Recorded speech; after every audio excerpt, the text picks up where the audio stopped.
같이 사도신경으로 우리 신앙을 고백하겠습니다. 나는 전능하신 아버지 하나님 천지의 창조주를 믿습니다. 나는 그의 유일하신 아들 우리 주 예수 그리스도를 믿습니다. 그는 성령으로 잉태되어 동정녀 마리아에게서 나시고 본디오 빌라도에게 고난을 받아 십자가에 못 박혀 죽으시고 장사된 지 사흘 만에 죽은 자 가운데서 다시 살아나셨으며 하늘에 오르시어 전능하신 아버지 하나님 우편에 앉아 계시다가 거기로부터 살아있는 자와 죽은 자를 심판하러 오십니다. 나는 성령을 믿으며 거룩한 공교회와 성도의 교제와 죄를 용서받는 것과 몸의 부활과 영생을 믿습니다. 아멘. 제가 목감기도 좀 걸리고 그리고 수련회 때 기도를 많이 했더니 좀 키를 낮춰서 하겠습니다. 찬송가 289장입니다. 찬송가 289장 같이 찬양합니다.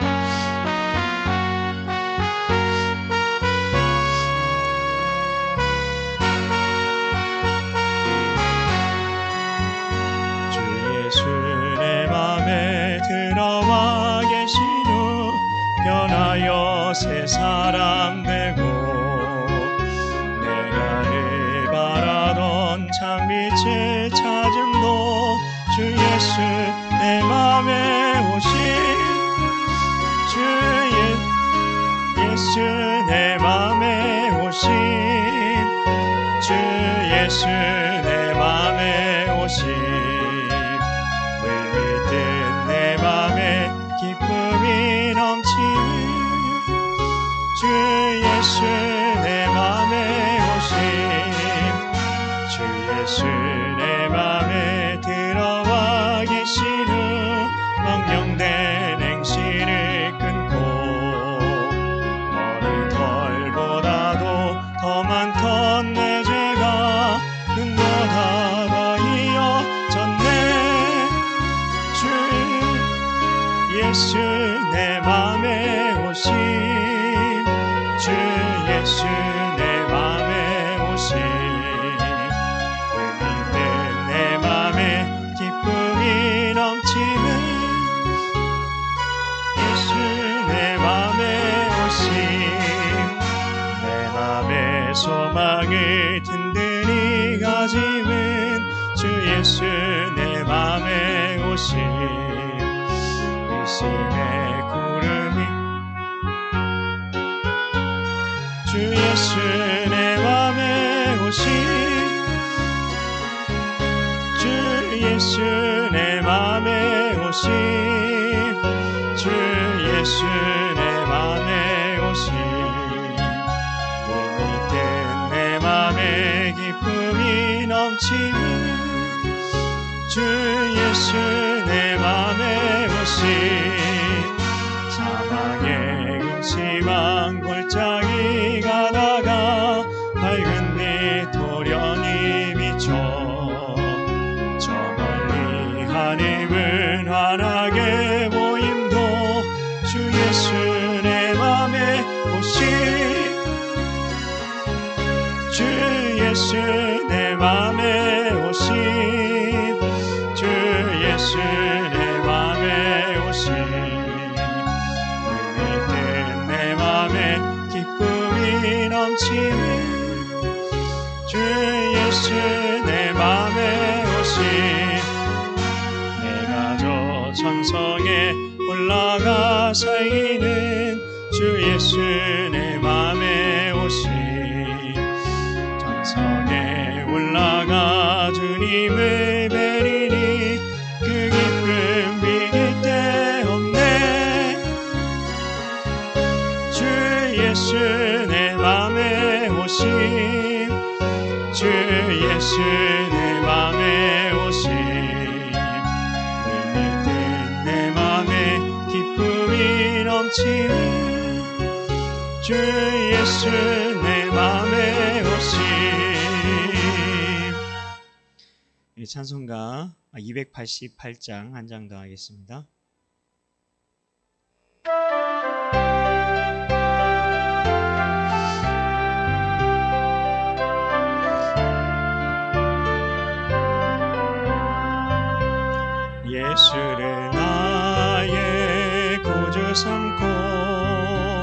성령과 피로써 거듭나니 이 세상에서 내 영혼이 하늘의 영광 누리도다. 이것이 나의 간증이요 이것이 나의 찬송이세. 나 사는 동안 끊임없이 구주를 찬송하리로다. 온전히 주께 맡긴 내 영 사랑의 음성을 듣는 중에 천사들 왕래하는 것과 하늘의 영광 보리로다. 이것이 나의 간증이요 이것이 나의 찬송이세. 나 사는 동안 끊임없이 구주를 찬송하리로다. 주 안에 기쁨 누림으로 마음의 풍랑이 잔잔하니 세상과 나는 간 곳 없고 구속한 주만 보이도다. 이것이 나의 간증이요 이것이 나의 찬송이세. 나 사는 동안 끊임없이 구주를 찬송하리로다.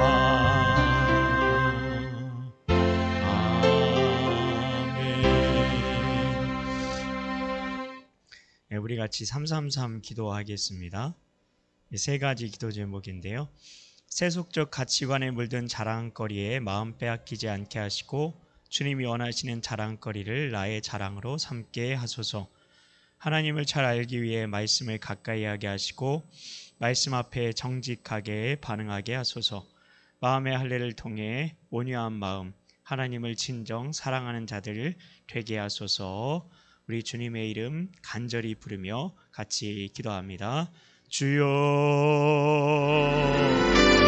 하나님 감사합니다. 하나님 세속적 가치관, 하나님 그것을 물든 자랑거리에 하나님 마음 빼앗기지 않게 하여 주시옵소서. 하나님 우리가 진짜 무엇을 자랑해야 하는지, 무엇이 우리의 자랑거리가 되어야 하는지 하나님 우리가 진정을 깨닫게 하여 주시옵소서. 하나님 세속적 가치관에 물든 자랑거리 하나님 더 많이 자랑하기 위하여서 하나님 그런 것들에 마음 빼앗기고 하나님 그런 것들을 우상으로 삼으며 살아가는 우리의 모든 죄악들 하나님 용서하여 주시옵소서. 하나님 그리고 주님이 원하시는 자랑거리를 하나님 나의 자랑으로 삼기 위하여서 하나님 우리가 믿음의 경주 더 열심히 달려가게 하여 주시옵소서. 주 예수님께서 우리에게 주시기 원하시는 하늘의 상급을 위하여 달려갈 수 있는 우리가 되게 하여 주시옵소서. 하나님 우리가 하나님을 더 잘 알기 위하여서 말씀을 가까이 하게 하여 주시옵소서. 하나님 우리의 인생 하나님을 날마다 더 알아가며 그 하나님으로 인해 즐거워하며 기뻐하는 하나님 안에 있는 행복만을 추구하는 삶을 살아가는 것이 우리의 인생의 목적이라 말씀하셨습니다. 하나님 우리가 하나님 더 잘 알게 하게 하여 주시옵소서. 이를 위해 우리에게 주신 말씀 더 가까이 알게 하여 주시고 그 말씀 앞에 우리가 정직하게 반응하게 하여 주시옵소서.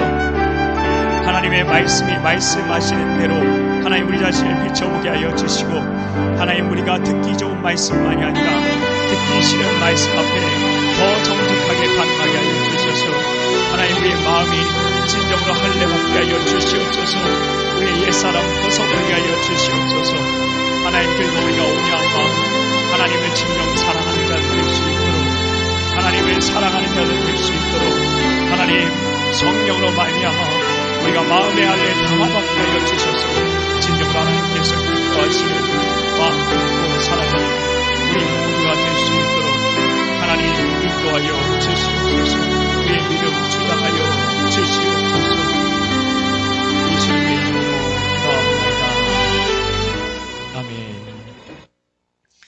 하나님께서 주시는 말씀은 열왕기상 7장 1절부터 12절까지의 말씀입니다. 제가 가지고 있는 성경 구약 521쪽이 되겠습니다.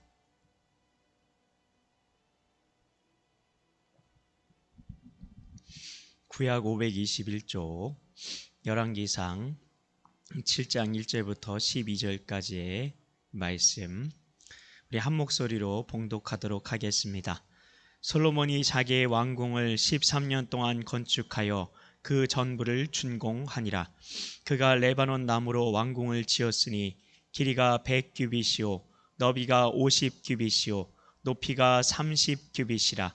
백향목 기둥이 4줄이요 기둥 위에 백향목 들보가 있으며 기둥 위에 있는 들보 45개를 백향목으로 덮었는데 들보는 한 줄에 15이요 또 창틀이 3줄로 있는데 창과 창이 3층으로 서로 마주 대하였고 모든 문과 문설주를 다 큰 나무로 네모지게 만들었는데 창과 창이 3층으로 서로 마주 대하였으며 또 기둥을 세워 주랑을 지었으니 길이가 50규빗이요 너비가 30규빗이며 또 기둥 앞에 한 주랑이 있고 또 그 앞에 기둥과 섬돌이 있으며 또 심판하기 위하여 보좌의 주랑 곧 재판하는 주랑을 짓고 온 마루를 백향목으로 덮었고 솔로몬이 거처할 왕궁은 그 주랑 뒤 다른 뜰에 있으니 그 양식이 동일하며 솔로몬이 또 그가 장가든 바로의 딸을 위하여 집을 지었는데 이 주랑과 같더라.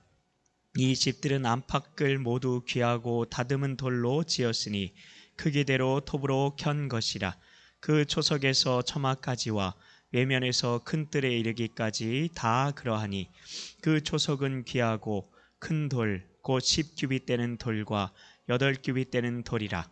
그 위에는 크기대로 다듬은 귀한 돌도 있고 백향목도 있으며 또 큰 뜰 주위에는 다듬은 돌켜 3켜와 백향목 두꺼운 판자 1켜를 놓았으니 마치 여호와의 성전 안뜰과 주랑에 놓은 것 같더라.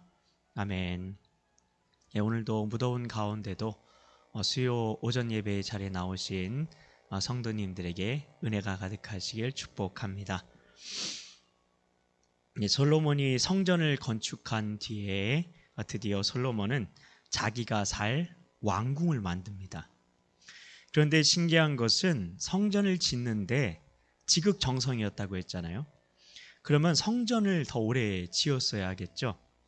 근데 솔로몬의 궁전은 얼마나 다 짓는데 걸렸을까요? 시간이 얼마나 걸렸을까요? 성전이 대략 7년 정도 걸렸대요. 근데 무려 6년이나 더 많은 7 더하기 6은 13. 13년 동안 궁궐을 지었대요. 왜 그렇게 지었을까요? 한번 생각해 보십시오. 더 좋게 만들려고 그런 걸까요? 아닙니다. 성경 어디에도 그런 말 나오지 않습니다. 그러니까 솔로몬이 대궐과 같은 곳에 살고 싶어서 성전보다 더 좋게 만들려고 13년이나 걸렸다. 그렇게 보시는 분들도 있어요. 근데 근거가 전혀 없죠. 우리 교회는 말고 저쪽 교회에 그런 성도님들이 계시다는 소문이 있습니다. 그건 솔로몬에 대한 오해입니다. 심각하게는 중상모략인 거죠. 그래서 성경에 나오지 않은 말로 우리는 오해하지 않아야 할 것입니다. 이때는 솔로몬의 믿음이 그나마 좋았다, 나빴다? 좋았다. 그러면 왜 성전을 짓는 것보다 궁전 짓는 게 왜 더 오래 걸렸을까요?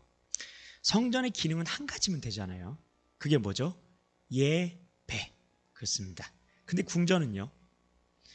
궁전은 그냥 왕이 사는 집 아닌가, 대궐 같은 정말 좋은 집 아닌가, 그렇게 생각할 수 있는데요.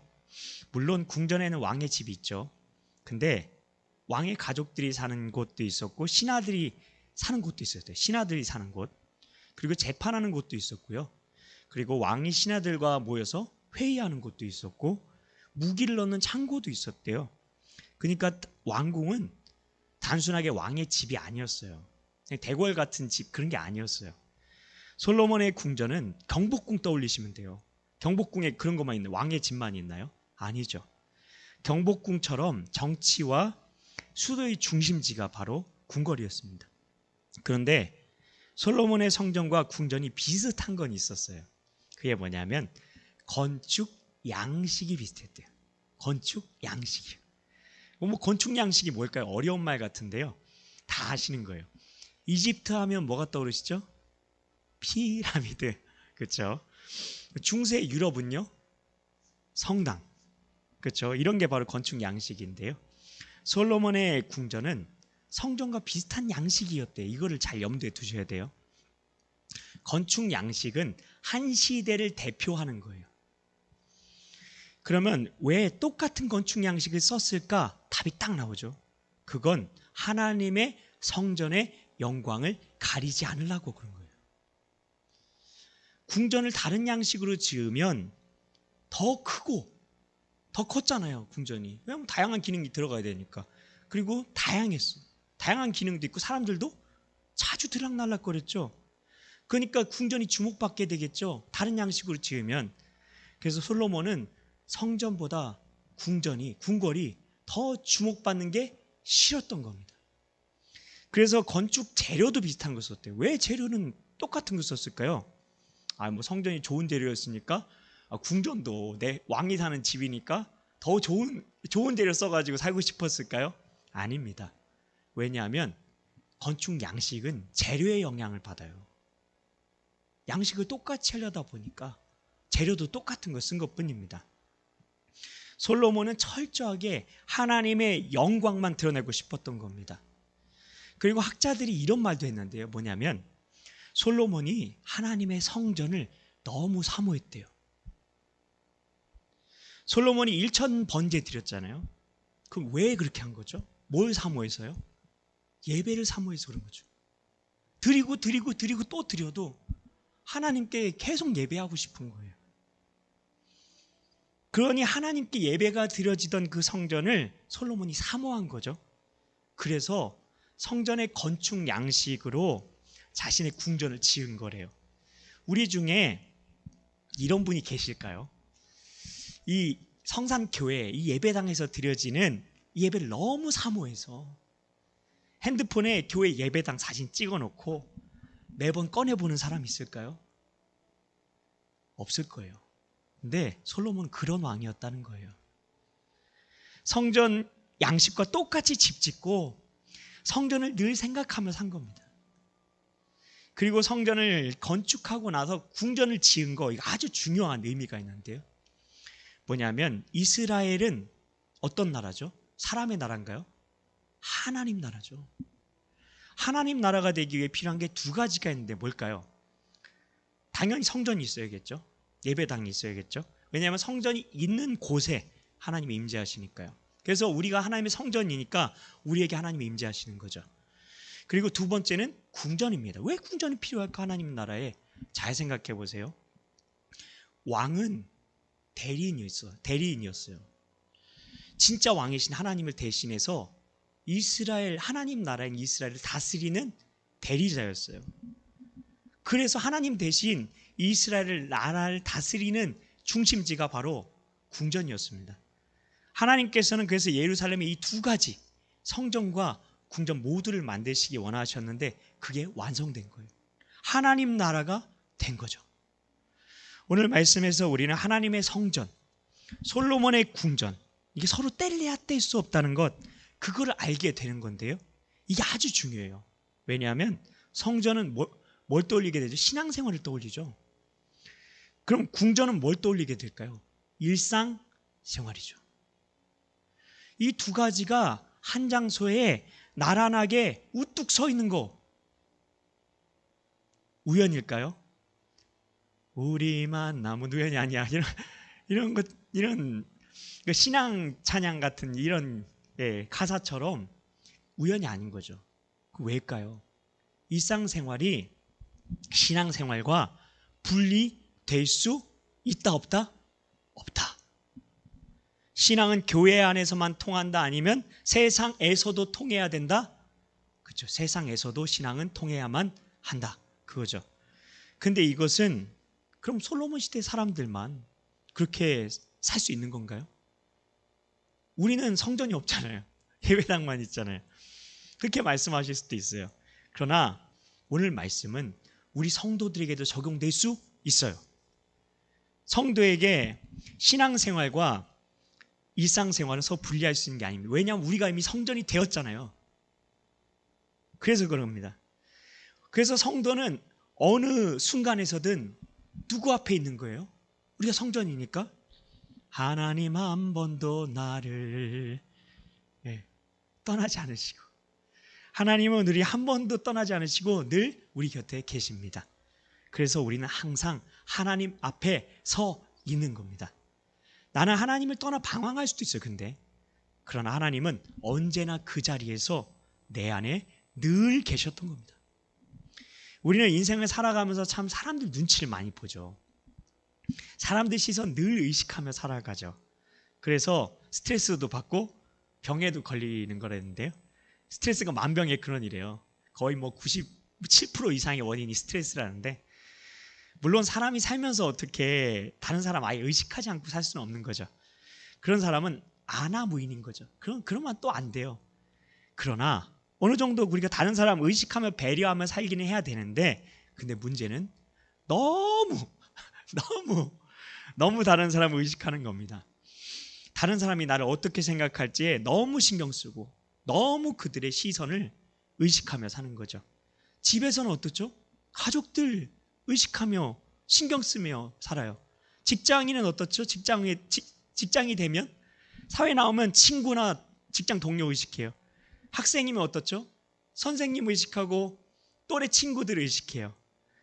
내가 근데 참 웃긴 게, 내가 아는 사람만 의식하면 좋겠는데 글쎄 내가 알지 못하는 길거리에 다니는 사람들까지 다 의식해요. 엘리베이터에 같이 탄 사람도 의식해요. 근데 이런 사람도 남이 안 보고 있다고 진짜 믿어지면, 안 보고 있다고 생각이 되면 혼자 있을 때는 어떻죠? 아주 자유롭습니다. 아주 자유로워요. 근데 주위에 갑자기 사람이 있다고 생각하면 말과 행동이 막 조심스러워지죠. 헤어스타일, 옷 다 신경 쓰는 거죠. 그래서 스트레스 받고 힘들어하는 분들이 계시는데요.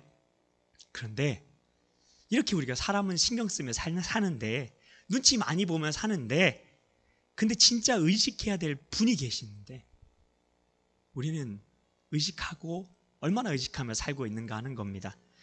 우리 안에 하나님이 계시잖아요. 우리 안에 하나님이 계시다고 하잖아요. 우리가 하나님의 성전이라고 하잖아요.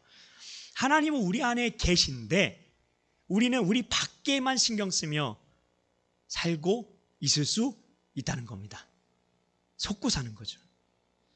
우리 밖의 세상 사람들은 하나님을 의식하지 않아요.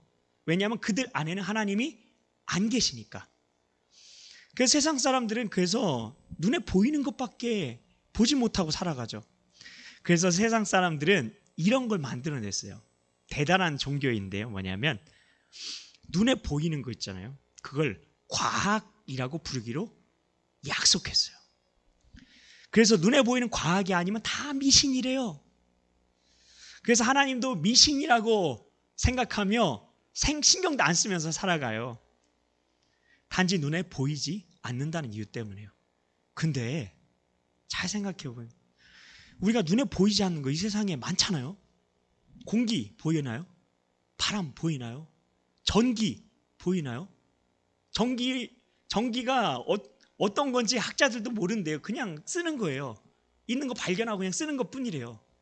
원자폭탄에 들어가는 원자 눈에 보이나요? 안 보여요. 근데 존재한다고 믿죠? 믿잖아요. 안 보이는데 믿잖아요. 심지어 세상 사람들 진짜 웃긴 거, 눈에 보이지 않는데 귀신을 믿어요. 참, 안 믿는다고 하는데 믿어요. 왜냐하면 이사는 꼭 언제 가죠? 손 없는 날.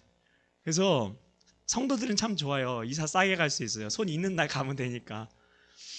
그런 거 내가 보지 못했어도, 듣지 못했어도, 느끼지 못했어도 그냥 있다고 믿는 거죠. 그래서 깜깜한 밤에 화장실 혼자 가는 것도 무서워하죠.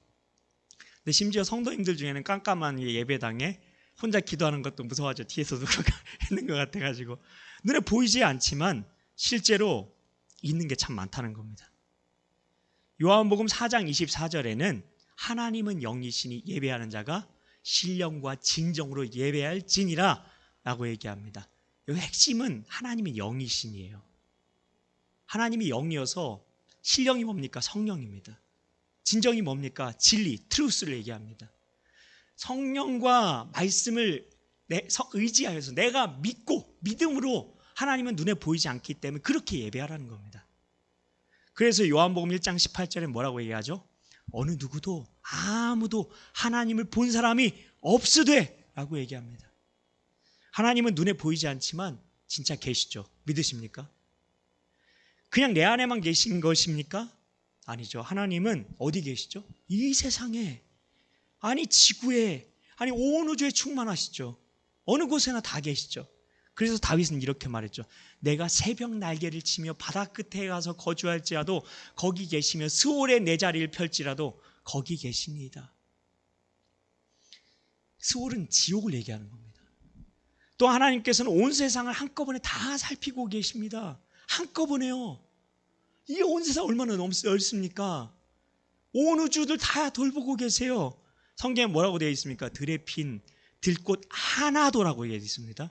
들꽃들을 돌보신다고 되어 있지 않고 들꽃 하나도 하나님이 입히신대요.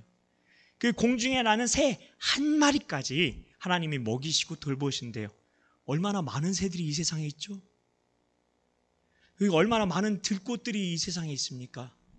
이것을 깨달으며 하나님의 임재를 느끼며 살아가는 사람들이 그리스도인입니다.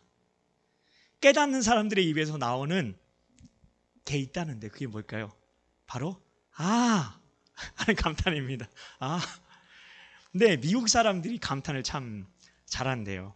우리가 볼 때는 별것도 아닌 것 같은 거 보면서도 와우, 어메이징 막 그런데 이런 감탄한대요. 나는 내 안에 누가 계시죠? 하나님 계시죠.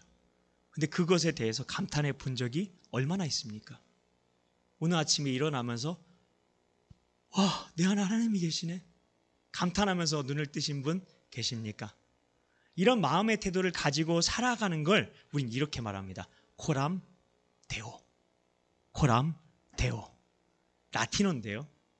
옛날 로마 사람들이 쓰던 말이에요. 어려운 말 아닙니다. 당신이 다 썼어요.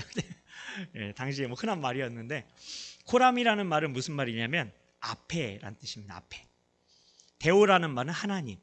그냥 성경 그냥 데오는 하나님이다 그렇게 아시면 돼요. 다 데오는 신약 성경에서 다 하나님이에요. 근데 앞은 그 코람, 그거 아시면 돼요. 그 코람 데오는 무슨 뜻이라고요? 하나님 앞에서. 하나님 앞에서. 내가 하나님 앞에 있다는 것을 늘 생각하면서 산다는 거죠. 늘 생각하고. 단 한순간도 하나님은 날 떠나신 적이 없어요. 내가 떠나는 거지. 그게 관점을 바꿔야 됩니다. 우리는 내가 하나님을 바라보고 뭔가 그렇게 하는 것만 생각하는데 그게 아니라 코람데오 할 수 있는 이유는 하나님이 늘 우리와 단 한순간도 우리를 떠나신 적이 없기 때문에 우리가 코람데오 할 수 있는 겁니다. 옛날 사람들은 우리가 다 부처님 손바닥에 있다고 했잖아요. 근데 실은 모든 사람들이 하나님 손바닥 안에 있는 겁니다. 이런 걸 모르는 사람, 참 안타까운 책을 썼어요. 그 책 제목이 뭔지 아십니까? 내 안에 하나님이 없다. 내 안에 하나님이 없다. 참 안타까운 일입니다. 하나님은 언제 어디서나 우리와 함께 계셨는데 그걸 모르고 산다면 참 안타까운 일인 거죠. 우리가 믿음 생활하는 거 사람에게 의식하며 사람에게 보이기 위해서 뭔가 나이스한 삶 살고 좀 더 도덕적인 삶 살고 좀 더 윤리적인 삶 살기 위해서 그렇게 하는 거 아니죠. 눈에 보이지 않지만 분명하게 계신 하나님 중심으로 살아가기 위해서 우리가 믿음 생활하는 거죠. 그러기에 우리는 내 삶이 하나님 보시기에 어떠한지를 늘 살펴야 하는 겁니다. 당연한 거죠. 하나님이 왜냐하면 나를 이미 보시고 계시기 때문에 이게 중요한 겁니다. 하나님이 보고 계시는데 안 보고 계시는 것처럼 내 마음대로 내 뜻대로 살고 있는 겁니다. 그게 예레미야서의 그 이스라엘 백성들의 문제였죠. 하나님은 보시는데 난 딴 데 보고 있어요. 딴 데 보면서 하나님은 여기 나 보고 있어요. 근데 난 딴 데 보면서 하나님이 나 안 보고 계신다고. 그러면 사는 거예요. 우리가 코람데오의 삶을 살기 위해 나를 이미 보고 계신 하나님 중심으로 살기 위해 우리가 해야 하는 것 무엇입니까? 다 아는 거죠. 예배의 자리 나와서 예배의 자리 사모해서 말씀과 기도를 통해 자기 살피는 거죠. 왜냐하면 하나님이 이미 나를 보시기 때문에, 내 중심을 보고 계시기 때문에, 그래서 내 마음대로 내 뜻대로가 아니라 주 뜻대로 살기 원합니다. 고백해야 하는 거죠. 말씀을 마치겠습니다. 성도 여러분, 우리 눈에 보이지 않지만 내가 이미 들이마시고 있는 이 공기보다 더 분명하게 하나님께서 나와 함께 계시다는 것을, 내 안에 계시다는 것을 다시 한번 분명히 깨달아야 합니다.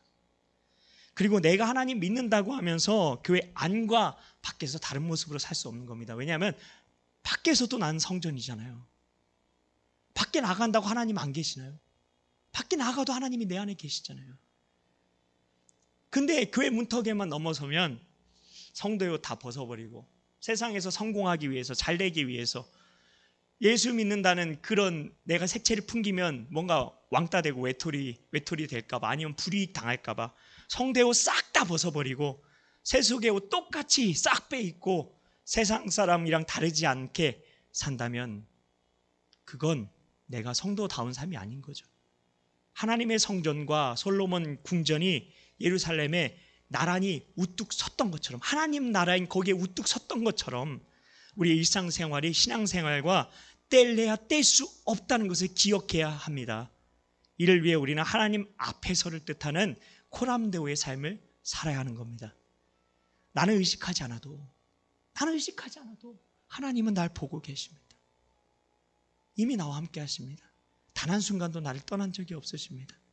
그 하나님께서 나를 이미 보고 계세요. 그러니 하나님께서 나의 삶에 대해서 어떻게 보시는지 하나님의 관점으로 주 뜻대로 내 삶을 끊임없이 돌이켜야 하는 것입니다. 살펴야 하는 것입니다. 그렇게 하기 위해 늘 예배의 자리를 사모하심으로 말씀과 기도 가운데 하나님께서 기뻐하시는 삶으로 돌이키심으로 내 인생을 그렇게 조율해 나가심으로 하나님께서 주시고자 하는 은혜와 축복의 주인공들 다 되시길 축복합니다. 우리 같이 찬송가 288장 한 장 더 찬양하신 이후에 주님과 주인 주기도문으로 예배를 마치겠습니다.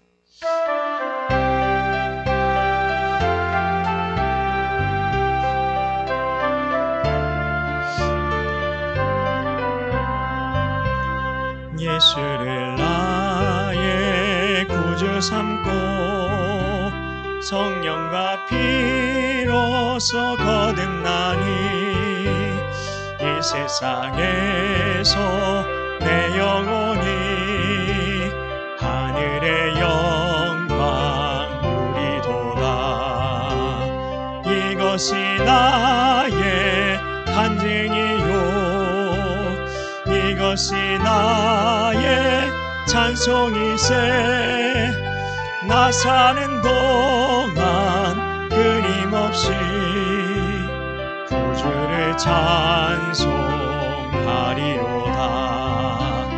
온전히 주께 맡긴 내 영 사랑의 음성을 듣는 중에 천사들 왕래하는 것과 하늘의 영광 보리로다. 이것이 나의 간증이요 이것이 나의 찬송일세. 나 사는 동안 끊임없이 구주를 찬송. 기쁨 누림으로 마음의 풍랑이 잔잔하니 세상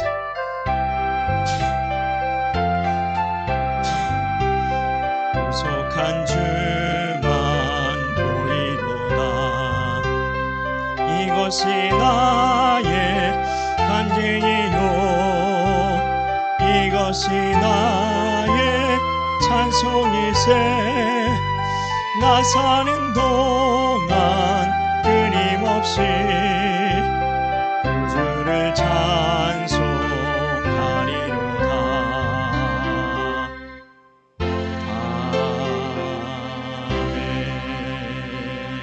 아멘. 우리 주님과 주신 주기도문 하겠습니다. 하늘에 계신 우리 아버지, 아버지의 이름을 거룩하게 하시며 아버지의 나라가 오게 하시며 아버지의 뜻이 하늘에서와 같이 땅에서도 이루어지게 하소서. 오늘 우리에게 일용할 양식을 주시고 우리가 우리에게 잘못한 사람을 용서하여 준 것 같이 우리의 죄를 용서하여 주시고 우리를 시험에 빠지지 않게 하시고 악에서 구하소서. 나라와 권능과 영광이 영원히 아버지의 것입니다. 아멘. 예배를 마쳤습니다.